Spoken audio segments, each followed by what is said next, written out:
आज आप महाराष्ट्र प्रदेश कार्यालय में बैठी है। इसके प्रदेश अध्यक्ष मनोज तिवारी जी, पूरी टीम ने आपका महाराष्ट्र की धरती पे, मुंबई की धरती, देश की आर्थिक राजधानी में आपका स्वागत किया है। दीदी, मुंबई में कितने दिन का दौरा है और क्या कहना चाहेंगे यहाँ? तो सबसे पहले आप लोगों को बहुत बहुत धन्यवाद। हमारे आने पर आप लोग आए, और उसके बाद हमारे प्रदेश अध्यक्ष जी जो हैं वो आज जब से मैंने हिंदू समाज पार्टी में उनको जोड़ा है उसके बाद से वो इतना एक्टिव हैं।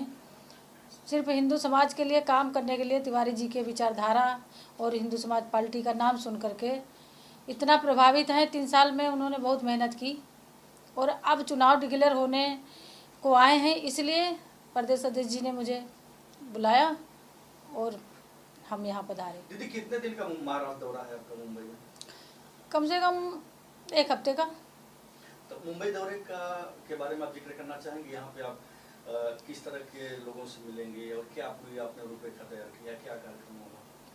मेरा कार्यक्रम है लोगों से, जो हमारे प्रत्याशी हैं उनसे भेंट करने का है, चर्चा करने को है, क्योंकि हमारा मकसद है कि हम सारी सीटों पे अपने चुनाव प्रत्याशी खड़ा करें।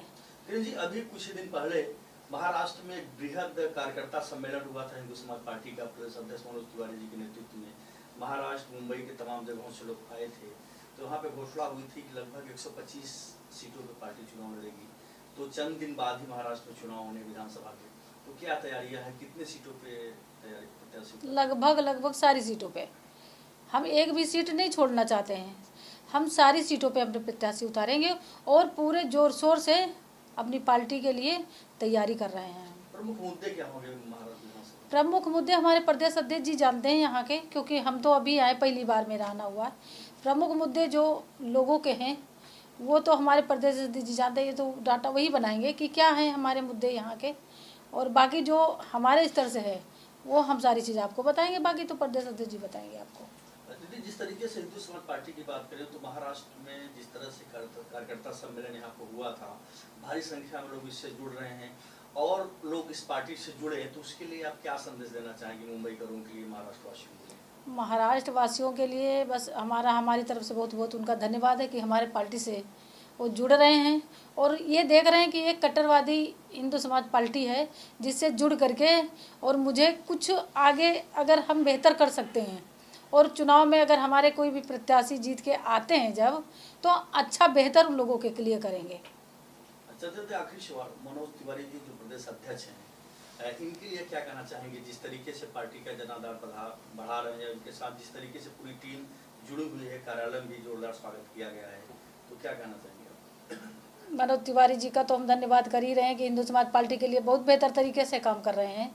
और हमारे जो भी इन्होंने जो अपनी विचारधारा, जैसे कि हमारी विचारधारा कट्टर हिंदूवादी की है, तो जो हम अपनी विचारधारा लोगों तक पहुंचा रहे हैं उनका भी बहुत बहुत धन्यवाद है। हमारी पार्टी से जुड़ रहे हैं, उनको लगता है कि पार्टी अगर आती है तो मेरे लिए बेहतर करेगी, और ये मेरा वादा है हमारे यहाँ की जो जितने भी जनता है उनके लिए ये वादा है कि अगर मेरी पार्टी कहीं से भी विधायक बन करके जब भी जो भी आएगा, बेहतर करेंगे अपने कार्यकर्ताओं के लिए, अपने पदाधिकारियों के, समाज के लिए। ये धन्यवाद। मनोज तिवारी जी, आप हिंदू समाज पार्टी के महाराष्ट्र प्रदेश अध्यक्ष हैं। इसके राष्ट्रीय अध्यक्षा किरण तिवारी जी का कार्यालय में आगमन हुआ है, क्या कार्यक्रम है? पूरे जो है तो चुनाव भी है, चुनाव के अभी जहाँ जहाँ हमने प्रत्याशी खड़े किए हैं, पिछले टाइम हमने कुछ घोषणाएं की थी, कहीं कुछ दिक्कत नहीं आनी चाहिए, इसके लिए पहले से हम लोग प्रिपेयर है। नाम हम डिक्लेयर करेंगे बाद में, क्योंकि आज के कंडीशन में अच्छों को सबके इंडिकेटर लगे हैं, तो हम नहीं चाहते कि कहीं हमारा जो सस्पेंस है वो बरकरार रखना चाहते हैं। महाराष्ट्र की बात करें तो जिस तरीके से राष्ट्रीय अध्यक्ष किरण तिवारी जी का आगमन हुआ है, पूरा जो है कार्यालय एक तरह से पूरा भगवामय हुआ है, और हिंदू विचारधारा को लेकर के किस तरह से आप इस कार्रवाई को आगे बढ़ाएंगे? हिंदू लोगों के लिए जो 10 साल से हम लॉलीपॉप ले रहे हैं, जनसंख्या नियंत्रण कानून, उसके ऊपर मैं बहुत ज़्यादा फोकस करूँगा। सबसे पहला स्टेट बनेगा, अगर मेरी सरकार में कुछ सीटें भी चली जाती है तो पहले हम लोग विधानसभा से लेकर सब दूर जनसंख्या नियंत्रण कानून के ऊपर पहले सबसे बड़ा जोर डालेंगे। मनोज तिवारी जी, इस पार्टी के, हिंदू समाज पार्टी के फाउंडर प्रेसिडेंट स्वर्गीय कमलेश तिवारी जी का बलिदान दिवस को लेकर के भी आप कुछ कार्यक्रम करने वाले हैं। कार्यक्रम कहाँ पर होगा, क्या रूपरेखा है इस कार्यक्रम? 18 तारीख को उनका बलिदान दिवस करके हिंदू समाज पार्टी पूरे हिंदुस्तान में जहाँ जहाँ हमारे ऑफिस है वहाँ मनाया जाता है, क्योंकि एक ऐसा नेक बंदा जिसने हिंदू को जगाने के लिए अपनी जान की बाजी लगा दिया और ऐसे छोटे छोटे बच्चों को छोड़ के गया है, और बच्चों को छोड़ के दीदी हमारे समाज के कार्य के लिए निकलती है, तो ये बहुत बड़ी बात है। लेकिन धर्म के बारे में दीदी पीछे नहीं हटी। कमलेश जी के जाने के बाद में उन्होंने फिर कमान संभाली और फिर वापस हिंदू लोगों के लिए अपने संघर्ष के लिए चालू हुई है। अभी सर आपने महाराष्ट्र का दौरा भी किया था, तो किस तरह से लोगों का जुड़ाव हो रहा है हिंदू समाज पार्टी से? कैसा जिस तरीके से लोग जुड़ रहे हैं उसको क्या कहना चाहेंगे? मेरे साथ में जैसे पीछे मैंने जब मेलावा रखा था तो उसमें मेरे साथ में लिंगायत समाज के मनोहर धुंडे सर थे, बंजारा समाज मेरे साथ में है, उसके बाद में बजरंग दल, अंतर्राष्ट्रीय बजरंग दल दिनेश पाटिल मेरे साथ है, और कुछ छोटी मोटी पार्टियां अभी मेरे साथ में और जुड़ी है, लेकिन उन्होंने कहा है कि अभी हमको डिक्लेयर नहीं करना है, तो वो जब इलेक्शन डिक्लेयर हो जाएंगे जब वो मेरे साथ में आ जाएंगे। जैसे कि राष्ट्रीय अध्यक्ष महोदय ने कहा यहाँ पे कि पूरे महाराष्ट्र के सभी सीटों पर चुनाव पार्टी लड़ रही, तो मुंबई में जो है किस तरह से आप दावेदारी क्या तैयारियाँ चल रही है?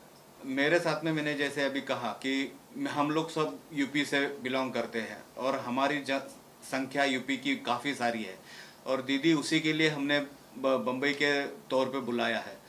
तो बम्बई में काफ़ी सारे हम लोग 100-200 के, जैसे शिवाजी महाराज गनी में कावा खेलते थे उस तरीके से हम 50-25 हमको न दिखाते थे, हम लोग ने पहले से ये कोशिश करनी चालू किया था और उसको सफलता हासिल हो चुकी है।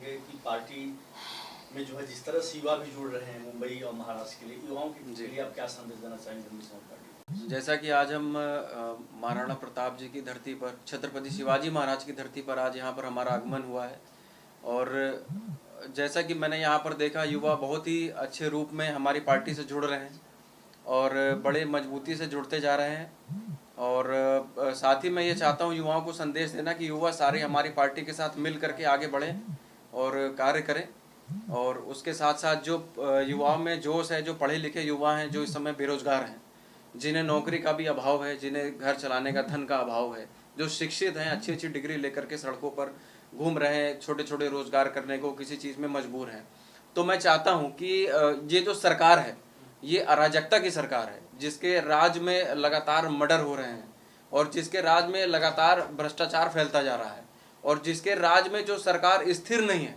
हम अगर उत्तर प्रदेश में बैठे हैं तो वहीं से राजनीति शुरू होती है पूरे देश की और वहीं पर आकर समाप्त होती है। रही बात महाराष्ट्र की, तो यहाँ पर एनसीपी रही हो, कांग्रेस रही हो, शिवसेना रही हो, बीजेपी, सबने जनता को धोखा दिया है, और धोखा देने के साथ साथ केवल अपनी जेब भरने का काम किया है। जनता को महंगाई की तरफ धक्का दिया है, युवाओं को बेरोजगार के कुएं में डाला है, और जितनी भी महिलाएं बेटियां हैं वो सब आज के समय में सुरक्षित नहीं है। और जहां तक आप देख रहे हो आए दिन लगातार जो मेरी पार्टी का मेन एजेंडा है वो है इस्लाम से जो अराजकताओं को फैलाया जा रहा है, जैसे कि आपका लव जिहाद का मुद्दा है, धर्मांतरण का मुद्दा है, जमीनों को कब्जा करने का मुद्दा है, अवैध जितने भी स्ट्रक्चर है उनको निर्माण करने का मुद्दा है, मठ और मंदिरों को क्षतिग्रस्त करने का, मूर्तियों को तोड़ने का मुद्दा है, युवाओं को भटकाने का मुद्दा है, नशे की ओर ले जाने का मुद्दा है, धर्म से भटकाने का मुद्दा है। इन सारी चीजों को हमारी पार्टी ने एक लक्ष्य स्थापित किया है कि जितने भी मठ और मंदिर हैं उनकी सुरक्षा हमारी पार्टी करेगी। जिस दिन वो सत्ता में आएगी उसके प्रतिनिधि सत्ता में आएंगे, और उसके साथ ही साथ जितने भी मंदिर हैं उसके 1 किलोमीटर 5 किलोमीटर तक के दायरे में कोई भी मांस और मदिरे का सेवन ना होगा और ना उसकी बिक्री होगी, क्योंकि ये भूमि छत्रपति शिवाजी महाराज की भूमि है। यहाँ पर मांस और मदिरा नहीं चलता है और ना कभी चलेगा। तो ये सरकारों ने केवल एक ही एजेंडा बनाया कि हमें केवल धन कमाना है, अपनी जेबों को भरना है, अपने रिश्तेदारों को भरना है। उन्हें जनता से मतलब नहीं है। जनता क्या कर रही है? जनता मर जाए। आज किसान आत्महत्या कर रहा है, युवा बेरोजगार सड़क पे भीख मांग रहा है, ठेला लगा रहा है, पकौड़ा तल रहा है। तो आप ये बताइए इस देश का भविष्य क्या है? आज आप जनता को फ्री में राशन उपलब्ध करा रहे हैं, 1500 रुपए की भीख दे रहे हैं जनता को, महिलाओं को। क्या उन्हीं महिलाओं को सशक्त करके पढ़ा लिखा करके क्या आप उनको नौकरी नहीं दे सकते? उन्हें सुरक्षित समाज नहीं दे सकते? रात में 2 बजे अगर महिला जाती है तो वो डरती है, उसे भय रहता है कि कहीं हमारे साथ, जैसे कि आप सारी घटनाएं जिस तरह की रेप व बलात्कार किडनैपिंग की देखते हैं। आज अभी हाल ही आपके दिनों में हमारे आने से पहले एक बहुत बड़ा मर्डर हुआ, शूट आउट हुआ, जो कि हमारे लिए चिंता का विषय है। अगर ऐसी सरकार होती, इतने सारी चीजें सरकार के पास, जितना भी ATS वगैरह सारी चीजें हैं, खुफिया सूचनाएं हैं, अगर वो वीआईपी सुरक्षित है तो हम कैसे मान लें कि हम सुरक्षित हैं? ये एक महाराष्ट्र सरकार पर भी सवाल है, उसकी मशीनरी पर भी सवाल है। और जिस तरह से मैं चाहूँगा कि युवा जुड़ें, हमारे साथ आएँ और एक बेहतर भविष्य का निर्माण करें। जिस तरह से सरकार प्राइवेटाइजेशन की तरफ से लोगों को सरकार की तरफ धकेल रही है, एक ऐसा मोटिव निकाले, एक ऐसा कुछ ना कुछ ऐसा मंत्रालय बनाए जिससे एक तो हमारे धर्म की रक्षा हो। मेरी पार्टी आज ऐलान करती है कि हम सनातन रक्षा बोर्ड का निर्माण करेंगे, उसका गठन करेंगे, और साथ ही साथ बेरोजगारों के लिए एक बेरोजगार बोर्ड का भी गठन करेंगे जिसमें बेरोजगार अप्लाई करेगा और उसे एक निश्चित शुल्क भी दिया जाएगा जब तक हमारे प्रतिनिधि उसको नौकरी नहीं दिला देते हैं। मैं पंडित जी अगर मुंबई की बात करें जी, तो ये मुंबई काफी युवा बिल्कुल धड़कन है, बड़ी संख्या में युवा रहते हैं। जी, मुंबई के युवाओं के लिए आपकी तरफ से क्या संदेश है अगर पार्टी आपकी यहाँ जीतती है? बिल्कुल मैं चाहता हूँ मुंबई के युवाओं कि को किस तरह से आप रोजगार? देखिए, हम ये चाहते हैं कि युवा ने सबको मौका दिया, कुछ वोट करने के लिए तैयार हो रहे हैं, कुछ ने वोट करके बैठे हैं। हमारे जैसे लोग वोट करके सरकारों पर भरोसा करके बैठे हैं और उन सरकारों ने केवल धोखे के अलावा उनके साथ कुछ नहीं किया।